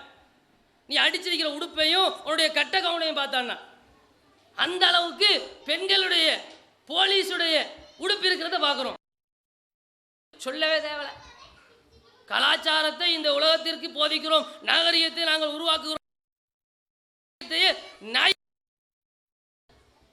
அந்த அளவுக்கு ஆடைகள்ல இவ்வளவு சீரழிவு பார்க்கிறோம். அல்ஹம்துலில்லாஹ். அன்றைக்கு ஒரு வரலாறு பார்த்தீங்களா நீங்க? ராணுவத்தினருடைய துப்பாக்கி சூட்டையும் தாங்கிக் கொள்வதற்கு அத்தனை எல்லா விதமான எதிர்ப்புகளையும் தாங்கிக் கொண்டு தன்னுடைய ஒரே ஒரு ஹிஜாபை கலற்ற மறுத்ததற்காக வேண்டி உயிர் விட்டாலே ஒரு இஸ்லாமிய பெண்மணி. அந்த மாதிரி ஒரு பெண்மணி தான் இந்த இஸ்லாமிய உம்மத்துக்கு தேவை. அப்படிப்பட்ட பொம்பளை தான் இந்த இஸ்லாமிய உம்மத்துக்கு தேவை. ஒரு ஒரு ஹிஜாபு தானே கலட்டி வீசிருந்தா என்ன ஆக போகுது? என்னது பார்த்துட போறான்? அதை கூட கலட்ட மாட்டேன். ஹிஜாப் என்பது எனக்கு அவ்வளவு முக்கியம், எனது உயிருக்கு மேல் என்று சொல்லி அந்த பெண்மணி அதற்காக வேண்டிய உயிரிழந்தாலே வரலாற்றில் இடம் பிடித்தாள். ஒவ்வொரு துன்பத்திற்கு பின்னாடியும் ஒவ்வொரு தியாகத்திற்கு பின்னாடியும் இஸ்லாத்தினுடைய செய்திகள் மக்களுடைய உள்ளங்களிலும் செவிப்பறைகளிலும் ஓங்கி ஒலிக்கப்படுகிறது என்பதற்கு இது போன்ற தியாக வரலாறுகள் ஒரு உதாரணம். இப்படி நம்முடைய சமுதாயத்தில் பார்க்கலாமா? இந்த அளவுக்கு ஆடைக்கு முக்கியத்துவம் கொடுத்து பார்க்கிறோம். ஆனால் நம்முடைய சமுதாயத்தில் அபாயாவிலேயே இன்றைக்கு 64,000 டிசைன் அபாயாங்கிற பேரிலேயே இன்றைக்கு என்ன செய்யப்படுது? மொத்தமான இஸ்லாமிய ஒழுக்க விழுமியங்கள் சீரழிக்கப்படுது பார்க்குறோம். இன்னும் சொல்ல போனால் தேவையில்லாத ஆடைகளுக்காக முக்கியத்துவம் கொடுப்பாங்க. பெண்களை பொறுத்தவரையில் இஸ்லாம் சொல்லக்கூடிய தேவையான விஷயத்துக்கு கவனம் செலுத்தாம என்னது ஃபேஸ் கவர், முகம் மூடி. என்னதுக்கு முகம் மூடி அணிகிறீங்க? எங்களை எந்த ஆண்களும் பார்த்து விடக்கூடாது. சரி, நீங்கள் ஆண்களை பார்க்கலாமா? இப்படியெல்லாம் கேட்கக்கூடாது. நாங்கள் பார்ப்போம், ஆனால் பார்க்காமலும் இருப்போம். இதுக்கு என்ன வரைவிலக்கணம்? இதுக்கு என்ன எல்லை சொல்றானே? பெண்களுக்கு பார்வையை தாழ்த்த சொல்லுங்க, ஆண்களுக்கு மட்டுமா சொன்னா? பொம்பளை தான் பார்க்கக்கூடாது. பார்க்கக்கூடாதுங்கிறதுக்காக தான் நாங்கள் திரை போட்டிருக்கோம்னா நம்முடைய புருஷமாரை கூட இன்னைக்கு என்ன செய்ய வேண்டி வரும்? பைக்கில் புருஷன் ஒரு முகமூடியை போட்டு உட்காந்து பைக் ஓட்ட, கொஞ்சம் பின்னாடி ஒரு முகமூடியை போட்டு உட்காந்து போக வேண்டி வரும். பாடுறா பொம்பளையை கடத்திட்டு போகிறான் அப்படின்னு சொல்லி விரட்டி விரட்டி அடிப்பாங்க. எவனோ ஒரு முகமூடி கொள்ளக்காரன் ஒருத்தன் வந்து எவ்வளோ ஒருத்தையை கடத்திக்கிட்டு போகிறான்னு சொல்லி பார்ப்பாங்களா இல்லையா? அதே நான் ஆம்பளை முகத்தை மூடா மட்டும் முகமூடி கொள்ளக்காரன், ஆம்பளை முகத்தை மூடலாம் மட்டும் திருட, ஆம்பளை முகத்தை மூடா மட்டும் கல்ல, பொம்பளையில் முகத்தை மூடா எதுவும் பண்ண மாட்டியலோ? பொம்பளையில் முகத்தை மூட அவ்வளோ பக்குவமோ? முகத்தை மூடும் பொழுது யார் என்று தெரிவதில்லை. அந்த 2 கண்மொழிகளும் உருளுகிற உருளுவை உலகமே ஒரு நாள் உருண்டு வரக்கூடிய அளவுக்கு உருளுது. ரோட்டில் இருக்கக்கூடிய ஒரு சின்ன பொடியிலிருந்து கிழட்டு பயம் வரைக்கும் எல்லாரையுமே பார்த்து முடிச்சு விட்டு நாங்கள் சாலிகான மக்கள், நாங்கள் சாலிகான பொம்பளையில். எப்படி சாலி? கண் ரெண்டுக்கும் எந்த விதமான கடிவாளங்களும் போடப்படவில்லை, கண்களுக்கு எந்த திரையும் இல்லை, கண்கள் சர்வசாதாரணம் எல்லாத்தையும் பார்க்கலாம். புருஷனார் நினைக்கிறாரு என் பொஞ்சாதியை யாருமே பார்த்துடக்கூடாது, ஆனால் என் பொஞ்சாதி எல்லாரையுமே பார்க்கலாம். அவள் பின்னாடி உட்காந்துட்டு எல்லாரையுமே பார்த்துட்டு போவா. ஐ டோன்ட் கேர் உட்காந்துருப்பாரு. ஏன்னா அவர் எல்லாரையும் பார்த்துட்டு இருக்கிறார். இந்த முகமூடியில் இஸ்லாம் ஏதாவது சத்தியத்தை சொல்லியிருக்கிறதா? ரசூலுல்லாஹ்வுடைய காலத்தில் சஹாபிய பெண்மணிகள் கேள்வி கேட்பார்கள். அவர்களுடைய முகத்தை சஹாபாக்கள் பார்த்து கருப்பு முகம், கருத்த பொம்பளைன்னு சொல்லியிருக்கிறாங்க. அப்போ ரசூல் ஸல்லல்லாஹு அலைஹி வஸல்லம் அங்கீகரிச்சாங்க, முகத்தை திறந்திருந்தால்தான் கேட்பது யார், நல்லவளா கெட்டவளா, இவள் எந்த இனத்தை சார்ந்தவள், சரியான பொம்பளையா மோசமான பொம்பளையா. ஒரு எக்ஸாம் எழுத போகிறோம், A-level எக்ஸாம் எழுத போகிறோம், ஃபுல்லாக மோத்த மூடிக்கிட்டு இருந்தால் உள்ளே விடுவானா? ஐடென்டியை காட்டு கேட்பானா இல்லையா? ஐடென்டியை பார்க்க வேண்டியது, முகத்தை பார்க்க வேண்டியிருக்குது, யாருன்னு தெரிய வேண்டியிருக்கிறது. நீ அக்காவுடைய பேரில் தங்கச்சி வந்திருந்தேன்னா எனக்கு தெரியுமா? அப்படி முகம் என்பது ஒரு அடையாளம். முகத்தை தெரிந்திருந்தால்தான் யார் என்று கண்டுபிடிக்க முடியும். ஒரு ஆள் வந்து ஒருத்தருக்கு 5000 ரூபா கடன் கொடுக்குறாரு. கடனை வசூலிக்கிறதுக்கு அவரோட பொஞ்சாதி அனுப்பி வைக்கிறாரு. ஃபுல்லாக முகத்தை மூடிக்கிட்டு வர்றா. கொடுப்பீங்களா? முகத்தை மூடிக்கிட்டு வர்றா. 5000 ரூபா கடனை கேட்குறா.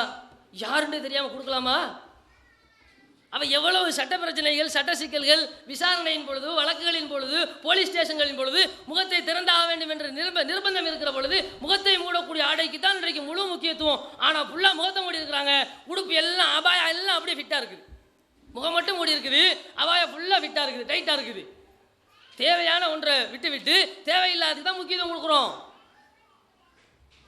அப்போ வந்து முகமூடிங்கிறதெல்லாம் விட்டுருவோம். இஸ்லாம் சொல்லக்கூடிய ஆடையை, ஒழுங்கான ஆடையை, முறையான ஆடை அணியணும். லூசா விடுங்க ஆடைகளை, ஆம்பளைகளை லூசாக்காதீங்க.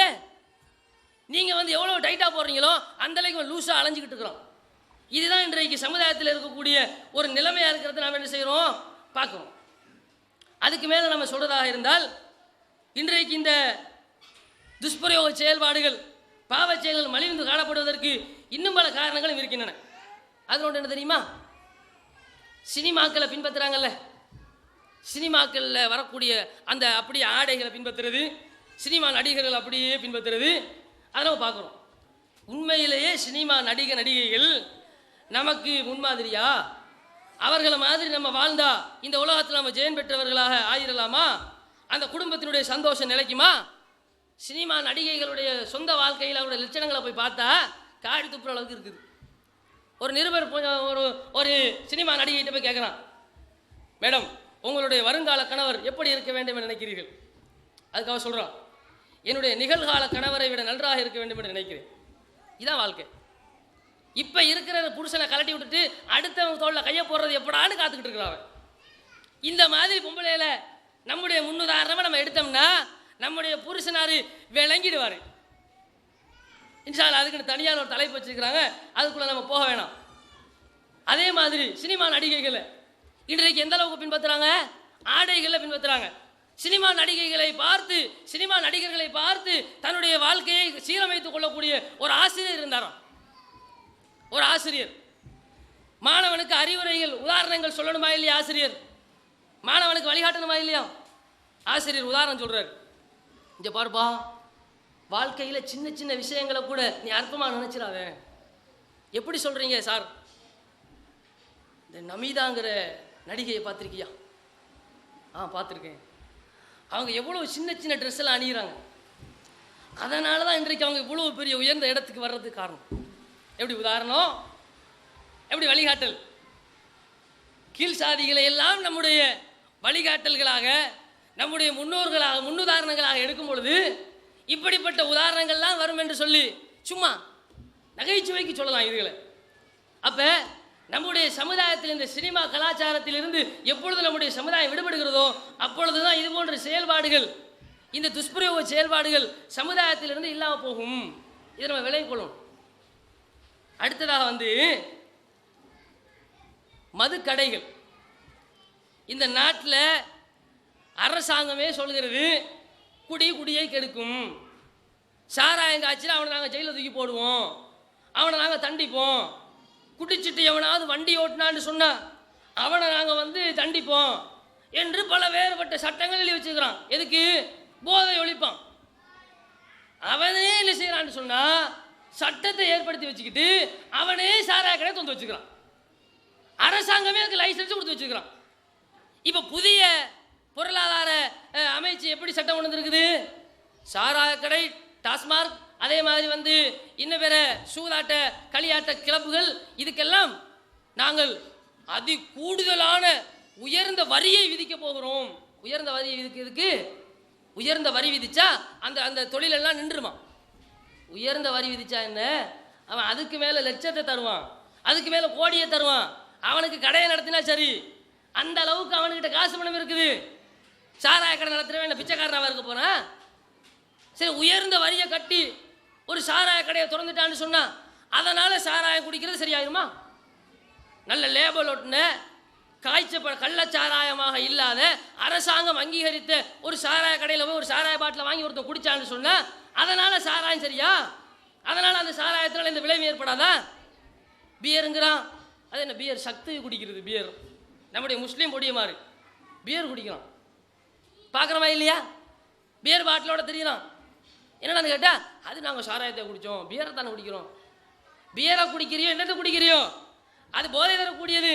குள்ளு முஸ்கரின் ஹராம், போதை ஊட்டக்கூடிய அனைத்தும் ஹராம் என்றார் நபிகள் நாயகம். அப்போ இன்றைக்கு போதை தரக்கூடிய அத்தனை பானங்களை விற்பதற்கு கடைகளை திறந்து வைத்திருக்கிறதே அரசாங்கம் தான். அவனே சொல்கிறான் குடியே கெடுக்கும் என்று. அப்போ எந்த அளவுக்கு இன்றைக்கு நாட்டினுடைய சட்டமே முரண்படுது விளங்குது அவங்களுக்கு. இந்த கடைகள் எடுத்து மூடு, சாராயத்தை குடிச்சிக்கிட்டு போதையோட. கண்ணியத்திற்குரிய சகோதரர்களே, இந்த மாதிரியான சிறுவர் துஷ்பிரயோகங்கள் நமது நாட்டில் மலிந்து காணப்படுவதற்கான காரணங்களை பார்த்து வருகிறோம். அந்த காரணங்களுடைய வரிசையில் இன்னும் ஒன்று என்னவென்றால், திரும்பக்கூடிய இடங்களிலெல்லாம் இன்றைக்கு ஆபாசம் மலிந்து காணப்படுகிறது. வீதிகளில் ஒட்டப்பட்டிருக்கக்கூடிய சுவரொட்டிகள் தொடக்கம் நம்முடைய கைகளில் தவழக்கூடிய பத்திரிகைகள் வரைக்கும் அனைத்திலுமே ஆபாசத்தை தூண்டக்கூடிய, உடல் ஆசையை இழுக்கக்கூடிய பல்வேறுபட்ட செய்திகளும் காட்சிகளும் காண்பிக்கப்படுகிறது. இதனால தான் இன்றைக்கு என்ன செய்யப்படுதுன்னு சொன்னால், சிலர்கள் தடுமாறி போவதற்கு காரணமாகிருது. எப்படிப்பட்டவங்க தடுமாறுறாங்க? வயசுக்கு திருமணம் முடிக்காதவன். வீட்டில் பார்க்குறோம், 25 வயசு, 35 வயசு, 45 வயசு. என்ன மகன் பண்ணுறாரு? இல்லை தொழில் பண்ணுறாரு. தொழில் மட்டும்தான் பண்ணுறாரு. தொழிலை பண்ணி யாருக்கு கொடுக்க போகிறாரு? அதெல்லாம் ஒன்றும் இல்லை. திருமணமெல்லாம் கிடையாது, தொழில் பண்ணிக்கிட்டு இருக்கிறாரு வெளிநாட்டில். இப்படி ஒருத்தன் இருப்பான் என்றால், வயதுக்கு திருமணம் முடிக்கவில்லை என்றால், அவன் அடிக்கடி என்ன செய்வான்? வேலி பாய்வானா இல்லையா? ரசூலுல்லாஹ் என்ன சொன்னாங்க திருமணத்தை பற்றி? அது அகதுலில் பசர், பார்வையை கட்டுப்படுத்தக்கூடியது, உங்களுடைய கற்புகளை எல்லாம் பேணி பாதுகாக்கக்கூடியது. அப்போ திருமணத்தை கொண்டு ஒரு மனுஷன் என்ன செய்கிறான்னு சொன்னால், நல்லொழுக்கம் உள்ளவனாக மாறுகிறான். தன்னுடைய ஆசையை தீர்த்து கொள்வதற்கு தனக்கு ஹலாலாக்கப்பட்ட மனைவியை மாத்திரம் அவன் வைத்திருக்கிறான். அது அல்லாமல் திருமணம் முடிக்காமல் 25 வயசு பாலகன், 35 வயசு பபாவெல்லாம் இன்றைக்கு வீட்டில் தாய்மார்கள் வைத்து கொண்டு சோறூட்டி கொண்டிருக்கிறார்கள். இப்படி தாய்மார்கள் தந்தைமார்கள் ஏன் செய்கிறாங்கன்னு சொன்னால், அவருக்கு இன்னும் சரியான தொழில் ஒன்று இல்லை, பையனுக்கு இன்னும் சரியான தொழில் இல்லாத காரணத்தினால அவர் இன்னும் கல்யாணம் முடிக்கலை. அல்லாஹ் சொல்கிறான், உங்களுடைய அடிமைகளுக்கு ஏழைகளுக்கு நீங்கள் கல்யாணம் முடிச்சு வைங்க, அல்லாஹ் அவர்களை செல்வந்தர்களாக்குவான் என்று அல்லாஹ் சொல்கிறான். இது அப்படி இல்லை, வசதி இல்லை. அப்போ என்ன பண்ணுவார்? யாரையாவது காதலிப்பார். மனைவி இல்லையே வாழ்க்கை நடத்துறதுக்கு, யாரையாவது காதலிப்பார், யார் கூடயாவது ஓடி போவார், அல்லது வேறு மாதிரியான காரியங்களில் விபச்சாரங்களில் ஈடுபடுவார். அப்போ இதுக்கு யார் காரணம் என்று பார்த்தால், குடும்பத்தில் இருக்கக்கூடிய தாய் தந்தை தான் காரணம். வயசுக்கு திருமணம் முடிச்சு வைக்க மாட்டேங்கிறாங்க. அதே மாதிரி இன்னும் ஒரு காரணம் இருக்கிறது. அது என்ன காரணம் என்றால், சிலர்கள் திருமணம் முடித்திருப்பார்கள், அவர்களுடைய மனைவிமார்கள் சரியில்லை, மனைவிமார்களுடைய கோலமே சரியில்லை. ஒரு மனைவி தன்னுடைய கணவனோடு எப்படிப்பட்ட நல்ல முறையில் அவள் கணவனை மகிழ்விக்க வேண்டும், கணவனுடைய கண்ணுக்கு எப்படி அவள் கவர்ச்சியாக இருக்க வேண்டும் என்ற எந்த விதமான சட்ட ஒழுங்குகளும் தெரியாது. அடுத்தவர்களுக்கே ஃபுல் கவராக இருப்பாங்க. வீட்டை விட்டு எப்போ வெளியாகிறாங்களோ அப்போ தான் இருக்கக்கூடிய ஃபேரான் பாட்டில் முக்கால் வாசியை எடுத்து தேய்ச்சிக்கிட்டு அண்டங்காக்காமல் இருக்கிறவங்க இப்படியே வெள்ளை கலராக போகிறது. அவ்வளோ வாசமும் அவ்வளோ கலரும் யாருக்கு? யாராவது ஒரு ஆம்பளை பார்க்குறதுக்கு, யாராவது இருக்கக்கூடிய நகை நட்டுகள்லாம் யாருக்கு போட வேண்டியது? அடுத்தவன் பார்க்குறதுக்கு. வீட்டுக்குள்ளே அப்படியே பற்றி போன பழைய புடவமாகி கிடக்க வேண்டியது. இதை பார்த்தாலே ஒரே கப்பு, ஒரே எரிச்சல். புருஷனார் பார்த்தாலே எனக்கு அப்படியே ஒரு மூலையில் உட்காந்து பரவாயில்ல. இதை கட்டினதுக்கு ஒரு எரும மாட்டை கட்டி கல்யாணம் முடிச்சுக்கலாம்னா அப்படி நினைக்கிற அளவுக்கு அவர் இருப்பார். இவர்களால் வாழ்க்கையில் நிம்மதி இழந்தவர்கள் அடிக்கடி தடம் பொருளுகிறார்கள். மனைவிமார் சரியில்லை.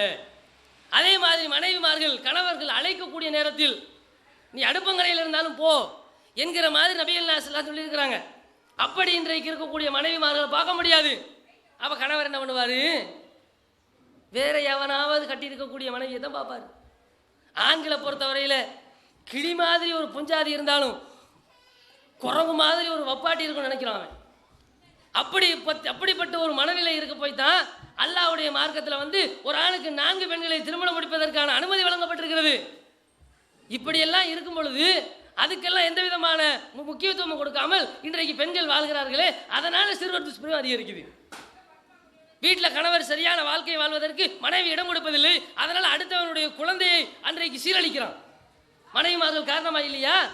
இப்படி இன்றைக்கு நடப்பதை ஒரு காரணமாக நம்ம பார்க்குறோம். அதே மாதிரி மனைவிமார்கள் பிடிக்கவில்லை, சரியான வாழ்க்கை துணையா அவள் இல்லை என்றால் இன்றைக்கு பெரும்பான்மை சமுதாயத்தில் ஏற்படக்கூடிய விளைவு என்ன தெரியுமா? நீ அவளோட தாண்டா வாழணும். அப்படி என்னையாம் தலாக்கு விவாகரத்து என்பது அவ்வளோ கஷ்டம். லேசில் விவாகரத்து கொடுக்க மாட்டேங்கிறான், அவளுடைய வாழுங்கிறான். அப்போ என்ன பண்ணுவான்? வாழ்வதற்கு பிடிக்காத மனைவியை வைத்துக்கொண்டு என்ன செய்வான்? வேறு யாரோடையாவது போகிறான். இப்படியான சமுதாயத்தில் சீரழிவுகளை ஏற்படுத்துகிறான். அதற்கு இந்த சமுதாயம் தான் காரணம். இஸ்லாத்தில் அது கொஞ்சம் கொஞ்சம் சிறப்பாக இருக்கிறது. முடிஞ்சால் டக்குனு விவாகரத்து செஞ்சுக்கலாம். அல்லாஹ்வுடைய மார்க்கம்ங்கிறதுனால அது அப்படி இருக்குது. பெரும்பான்மை சமுதாயத்தில் இதெல்லாம் இல்லை. அவன் திரும்புகிற பக்கமெல்லாம் ஆபாசம், அவனுடைய உணர்ச்சியை கிளப்பக்கூடிய வகையில் மோசமான காட்சிகள் இருக்கிற நேரத்தில் அவனுக்கு வாழ்க்கையில் சரியான ஒரு மனைவி அமையவில்லை என்றால் அவன் வழி தவறி போவானா இல்லையா? இதுக்கு மனைவியும் இந்த சமுதாயமும் காரணமாக இல்லையா?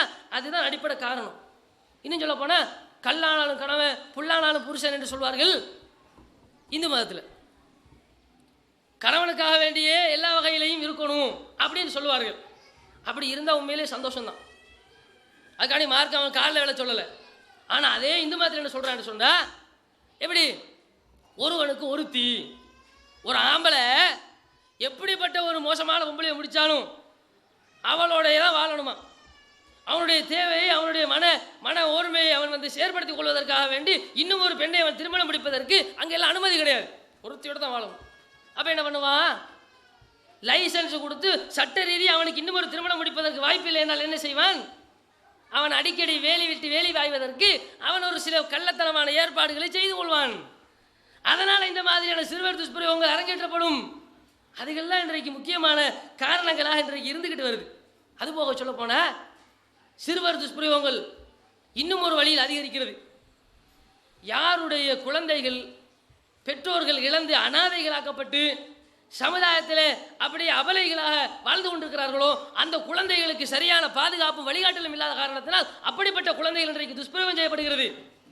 இந்த நாட்டில் சரியான ஒரு அனாதை சிறுவர் இல்லங்கள் துவங்கப்பட வேண்டும் என்ற முயற்சியை நம்முடைய ஜமாத் நம்முடைய சகோதரர்கள் முன்னின்று செய்து வருகிறார்கள். இதற்கான உங்கள் ஒவ்வொருவருடைய ஒத்துழைப்பையும் பங்களிப்பையும் நம்ம எதிர்பார்க்கிறோம். எதுக்கு? அந்த குழந்தைகளுக்கு பாதுகாப்பு இல்லை, வாப்பாவுடைய அரவணைப்பு இல்லை, தந்தையுடைய பாதுகாப்பு இல்லை, தாயுடைய அரவணைப்பு இல்லை. அந்த குழந்தையை கண்டவர்கள் எல்லாம் கடத்தி செல்லக்கூடிய நிலைமைக்கு அந்த குழந்தை வீதியில் அலைகிறது. ஒரு வேளை சோத்துக்காக வேண்டி அடுத்தவன் காலில் போய் விழுகிறது, பிச்சை எடுக்கிறது.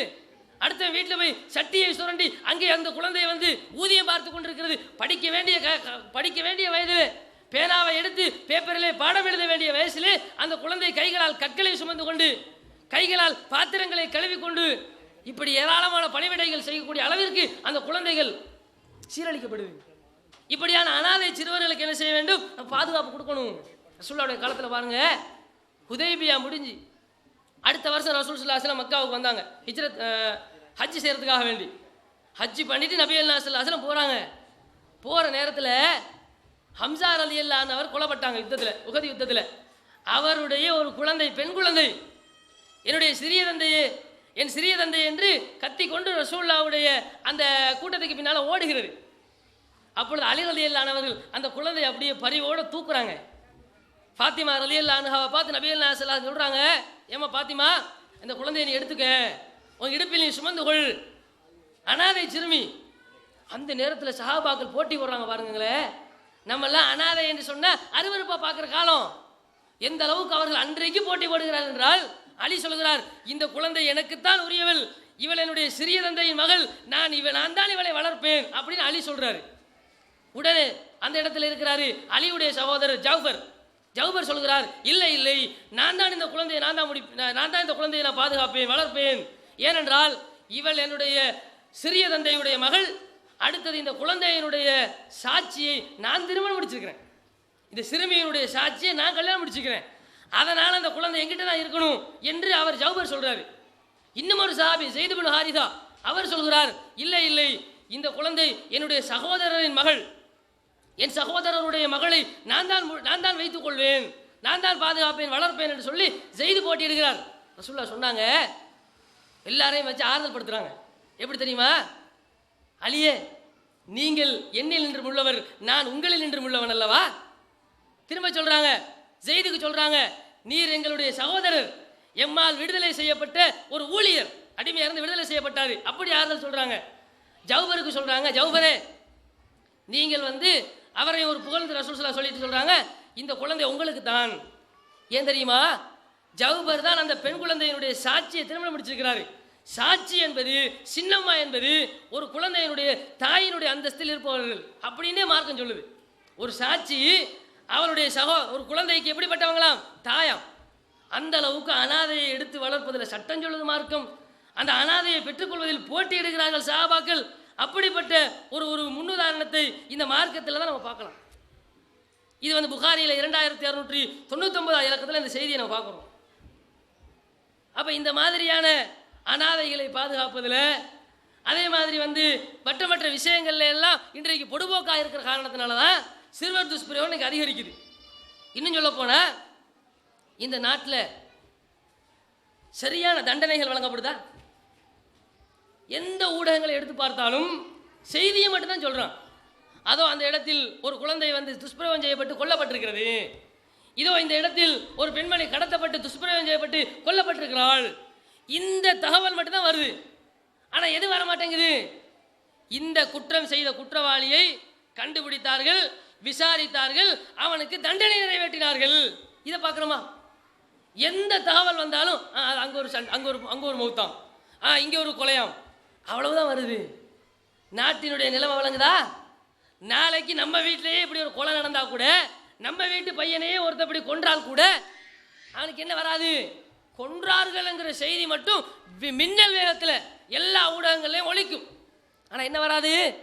அந்த குழந்தைக்கு நியாயம் கிடைத்தது, துடித்து கொண்டிருக்கக்கூடிய அந்த பெற்றோர்களுக்கு அவருடைய கண்ணீரை ஆற்றக்கூடிய வகையில் சரியான தண்டனை அவனுக்கு கொடுக்கப்பட்டு அவர்களுடைய மனசு ஆற்றப்பட்டது. இப்படி வருதா? அப்படி இல்லை. அப்போ சரியான தண்டனைகள் கொடுக்கப்படுவது இந்த நாட்டில் இல்லை. இப்போ பார்க்குறோம், இலங்கை அரசு 7 பேர் கொண்ட ஒரு குழுவை உருவாக்கி பெண்கள் சிறுவர்கள் ஏன் இப்படியெல்லாம் துஷ்பிரயோகம் செய்யப்படுகிறார்கள் என்று சொல்லி அவர்களுடைய உரிமைகளை பற்றி ஆய்வு செய்யறதுக்குன்னு ஒரு குழுவை உருவாக்கியிருக்கிறாங்களாம். எல்லாம் நடந்து முடிஞ்சதுக்கப்புறம் எல்லா காரியத்தையுமே செய்து வைத்து கொண்டு இங்கே சினிமா கொட்டாய்கள் நல்ல ஆகாவோன்னு நடந்து கொண்டிருக்கிறது. இங்கே ஆபாச சினிமாக்கள் இன்டர்நெட்டுகளிலே அப்படியே வலம் வந்து கொண்டிருக்கிறது. செல்போன்களிலே ஆபாச ஊடகங்கள் சர்வசாதாரணமாக பார்வைக்கு இருக்கிறது. இன்னும் மதுக்கடைகள், மதுபான சாலைகள் இன்றைக்கு நன்றாக திறந்து வைக்கப்பட்டிருக்கிறது. இன்னும் பெண்கள் அணியக்கூடிய ஆடையில் கலர் கலரா ஃபிட்டா அந்நிய ஆடவர்கள் பார்க்கக்கூடிய அடிப்படையில் குறைவான ஆடை அணியக்கூடிய அளவுக்கு பெண்களுடைய ஆடை கலாச்சாரம் அப்படியே இருக்கிறது. எந்த அளவுக்கு என்று சொன்னால், அவருடைய கோயில்களுக்கு போகக்குள்ள கூட பெண்கள் ஒழுக்கமான ஆடை அணிஞ்சு போகலையாம். அந்த கோயிலே இருக்கக்கூடிய மதகுருமார்களே சொல்கிறார்கள், உண்மையிலேயே பெண்கள், இஸ்லாமிய பெண்கள் அணியக்கூடிய ஆடை தான் சிறந்த ஆடை என்று சொல்லி இந்த நாட்டில் இருக்கக்கூடிய பௌத்த பிக்குமார்கள் சொல்லக்கூடிய அளவுக்கு எல்லாம் கொண்டு வர்றோம். ஏன்? கோயிலுக்குள்ள கூட, அவருடைய மத ஆலயத்திற்குள்ள கூட ஆண் பெண்களுக்கு ஒழுக்கம் தெரியாமல் இருக்குது. இதனால அவர்களை இன்றைக்கு மத குருமார்கள் என்ன பண்றான்? மத குருமார்களே அடிக்கடி பெல்ட்டி அடிச்சு கவுண்டு